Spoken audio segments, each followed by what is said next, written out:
Hi, I'm Cherie Malacas. I'm one of the group coordinators for a Kehoia Lanai, and this is our first day, so we're really excited. We're at the lower campus classrooms right now. This morning we were in the classroom and Uncle Hipamali came to talk with the students about stories of Lanai and just the importance of the program and what they're going to be learning. We also learned Hano Hano Ya Lanai today because that's the chant they're going to be doing every morning when they before they come in. And we're also learning how to use a compass properly and how to map an area so that when we're out in the field we can hopefully do that for cultural sites in order to preserve them better. So that's what we're practicing right now, transect lines, baseline mapping, and pacing, and using the compass to make sure that they have the right heading, basically. So today our students are learning how to use a compass in addition to working with their pacing. They're exploring ways to find their original location by using a compass and their pacing. You are going to count your paces, yes, and look at your direction that you're heading, and you're going to drop the coin. Okay, so you need to come back to your partner. What they're doing right now is working on a pacing exercise, so they have to count how many steps they take to get a measurement of steps per distance, and so the students are calculating those things in this activity. Okay, right now we are using compasses to target which direction the black hole is over there. So we're trying to figure out how many degrees it is and which direction it is in. So I just made an equilateral triangle by using this compass. Each mark I do, I have to do 20 paces. During 20 paces, I always place my marker with a quarter or a rock or with anything.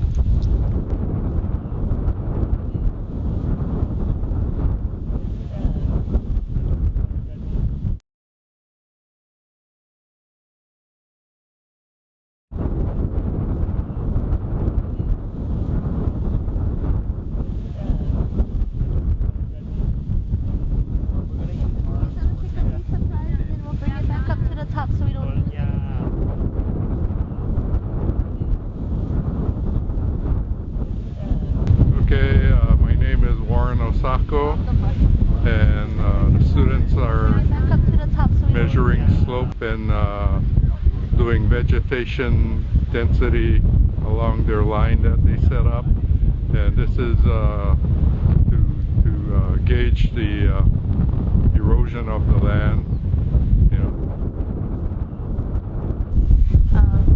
Hi, my name is Kamele, and we're doing vegetation covers.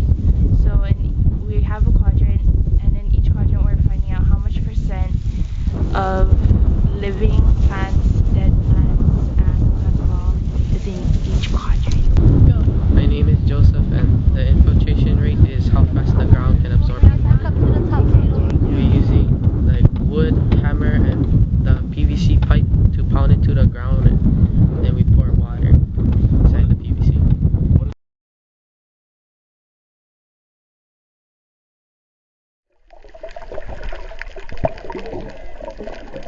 Hi, my name is Kealohi Burgess, and today is the third day of the program, and we're at Kulapoi Bay, and we're learning about topographical maps. Hi, my name is Katrina with Kulama Lanai. Today we're down at Hulupo'e, and we did beach profile mapping. So starting at sea level, we are measuring the change in elevation, measuring the slope of the beach. Once we did that, we're actually going to start mapping right now, and mapping out a profile so that we can kind of see how the beach changes over time. Hi, my name is Brenda Jensen. I'm from Hawaii Pacific University, and I'm here to help teach the kids a little bit about reef survey and reef identification. And so we're going to be taking our fish cards, and they've got a lot of local knowledge themselves. And so we're going to go out there and we're going to do a little survey of what's on the reef and what condition it's in and what kind of fish diversity we see. And then we're going to come back and we're going to compare notes.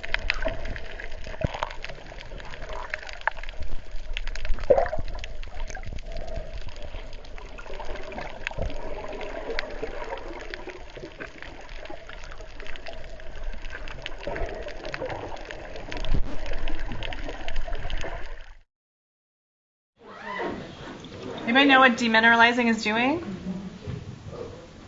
Getting rid of all the... Taking out all the salts and stuff that might actually be in the tap water. Good.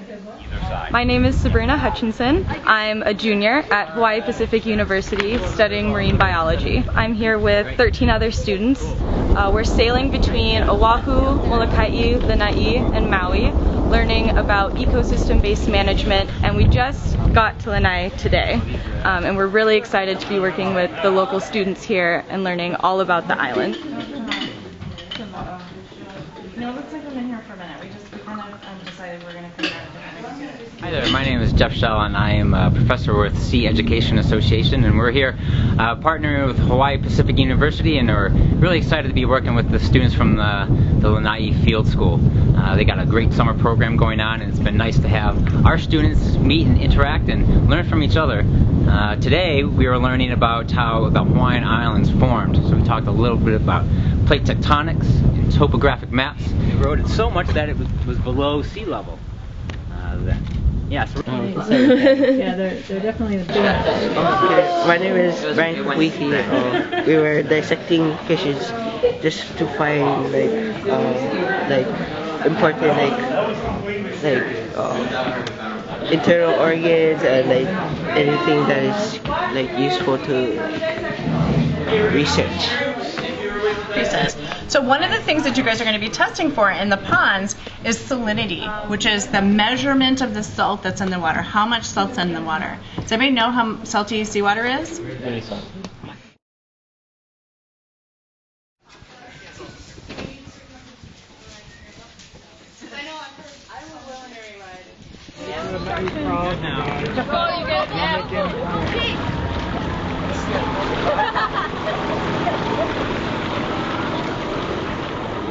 So today we're on the HPU vessel, the Robert C. Seaman, and what we just did was we hauled the sail up and then we downhauled the sail right after, and then we used knots that we learned prior to us hauling up and down the sail to tie the sail up and put it away. Hi, I'm Abby. I'm one of the assistant scientists on board the Robert Seamans.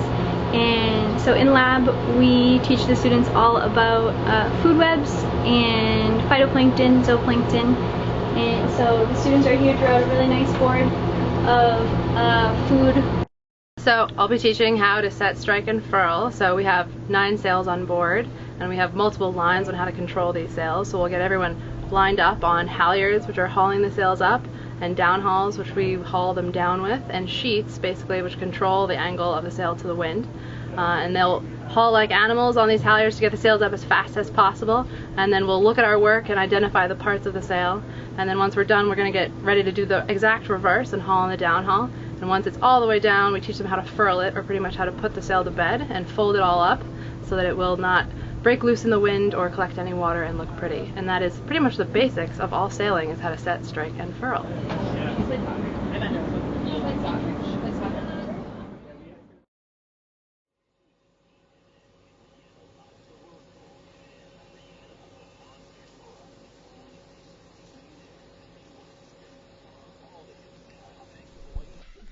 In Mauna Lea, it's so peaceful. The wind is blowing, the green kukui nuts are swaying, and the birds are tweeting. The ground is covered in white kukui shells making the clacking sound which we walk over. The dirt is so moist, not fine and dusty. The long bamboo forest leading us to where our kupuna once stepped. A couple of papaya and tea leaf trees here standing their grounds. The beautiful stone wall where little ferns grow out of the cracks. The sunlight shining through the cracks of the kukui leaves when they sway. Manale is basically the only freshwater source on the island. There are trees in the area such as the kapu plant, kukui. The only thing about this place is that it doesn't flow anymore because water on the Nai is decreasing. As you walk through the trails of our ancestors, you get a feel for all its agriculture. You walk on basically a trail of old kukui nut. When you actually take a look, you see all the things that is left. We sat at a spot that held couple lo'i patches that were in everyday use for our ancestors back then. Manale had more than enough resources to feed the whole Ahupua'a, so it was easy trading and bartering things in other places. I would love to live in Manale. Manale is a very significant place.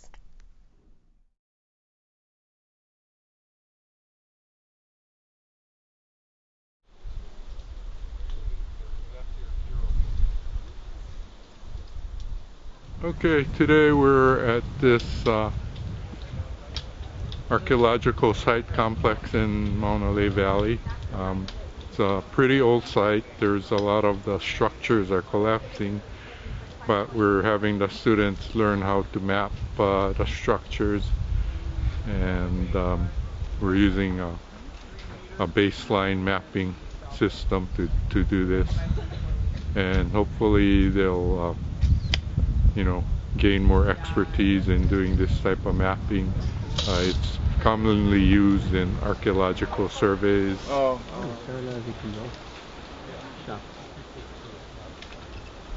Okay, and today we're mapping this site because it has never been documented before. The reason why we're mapping it is because we want people to come back later on and recognize what it was. My name is Blake Tan, and we just set up the transit to measure out this whole area here because there's structures, Hawaiian ancient structures on Manale. We're trying to graph it out, map it out. Okay, aloha, my name is Regina. I'm from Oahu. I'm a Kanaka Huli Koihana. I'm an archaeologist, my profession. Right now we're teaching the students about mapping using tape and compass. So we've stretched out a baseline. As you can see, it's a really long 12-meter line, and we're mapping off of that baseline this wall that is partially intact and collapsed. I wanted them to make special note of like the observations about the wall itself, the size of the boulders, the type of the boulders, and also notice that the inside you can see like smaller pieces, which means that it's a rubble-filled wall. Those are usually the traditional Hawaiian style dry stacked rubble-filled walls, and they really have a lot of strength and integrity. Unfortunately, because of the deer and the mouflon sheep, some areas have been collapsed, and so I'm trying to get them to capture that in their map as well. If you look around, you can see like droppings all over the place from the deer and the mouflon. But yeah, just trying to get them to capture the general dimensions of the wall, the structure, and then the construction type. I'm Ryan. And I'm Cherie. We're at Mountain Lake Gulch, and this is our maps. On our map, we have a 90-degree meter line going out to measure this platform. 10 meters. Yeah, 10 meters. Each block is 2 meters, so we have to map it out, put the rocks. Each small square is 20 centimeters. And that's how we got the rocks. There's a triangle on here. That's our datum, our beginning point of our map. We classified the collapsed rocks because it's like you can see where the rocks fell. What we're hoping for is that at least a few of the students will gain enough interest in doing this kind of work, and will be the next generation in preserving our cultural history here.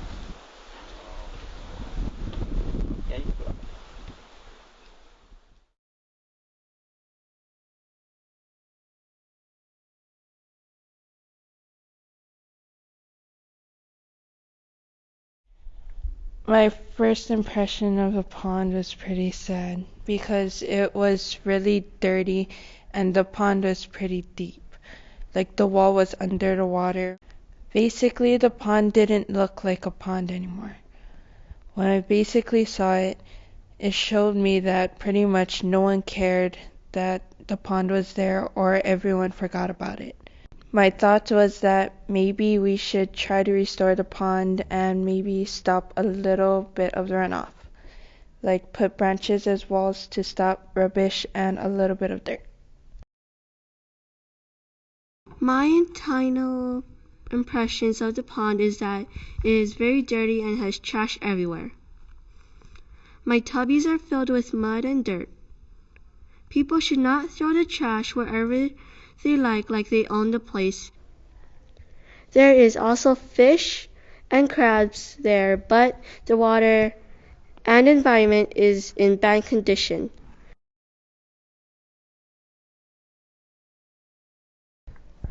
The tide was high, lifeless, and carnivore infested. I could tell that this piece of land was greatly neglected. It was hot and windy with a lot of debris on the shore. My feelings rose up. Knowing I was a descendant of Hawaiians, I had a responsibility. Before I came down, I expected to see almost clear blue waters. When I arrived, the silt and runoff killed the beauty. Dead brown waters hugged the ocean, advising me that I need to take action. There will always be greedy people taking from the land. If we take action, we must do it now and get the word out. He alika aina, he kawake kanaka. The land is chief, man is his servant. If you care and work for the land will give back to you. We can live off the land, yes, but we need to sustain our future and prosper by giving double what we take. Mahalo.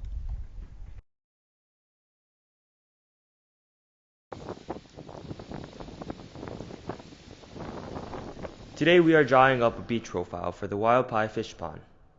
Groups of students will run a transect along the pond's wall and across the pond to measure how tall and deep the silt buildup is. 3 different levels will be shown in the beach profile: the hard rocky bottom, silt, and waterline. We were recording the tide, measuring the tide today by setting up a tide gauge, which is kind of like this pole. It's a PVC pipe and it has a wooden block that moves up and down the tide. And so we measure it at 15-minute increments. We took 2 core samples and measured the soft bottom of under the water surface and the hard bottom under the water surface. My name is Brandon.